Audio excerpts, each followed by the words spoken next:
వేయించిన ఉల్లిగడ్డలు అండి, వేయించిన ఎండుమిరగాయలు, పచ్చిమిరకాయలు, కాజు, అల్లం ఎల్లిగడ్డ, 3 టమాటాలు అండి, కొత్తిమీర కాడలండి, ఇవి కొంచెం అది పుదీనా, జీలకర్ర, ఇలాచి, లవంగా, కొద్దిగా దాల్చిన చెక్క అండి. ఇవన్నీ మిక్సీ పట్టాలండి. ఇప్పుడు పెరుగండి, చికెన్ బటర్ వేసి వేయించుకోవాలండి. కొంచెం ఉప్పు వేసుకోవాలండి, పసుపు, కొంచెం కారం అండి, కొద్దిగా బటర్ వేసి కరగొట్టుకోవాలండి. ఉప్పు, కారం, గరం మసాలా, కొంచెం పసుపు అండి. ఇప్పుడు నూరుకున్న గరం మసాలా వేసుకొని బాగా కలుపుకోవాలండి. నూనె వేడిస్తుంది చూడండి, మసాలా దగ్గరికి అయింది, నీళ్ళు వేస్తున్నా.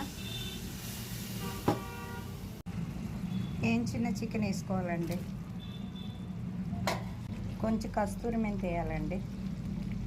అయిందండి, కొంచెం క్రీమ్ వేసిన. ఇగోనండి బటర్ చికెన్ మసాలా, నాన్ అండి, బటర్ నాన్.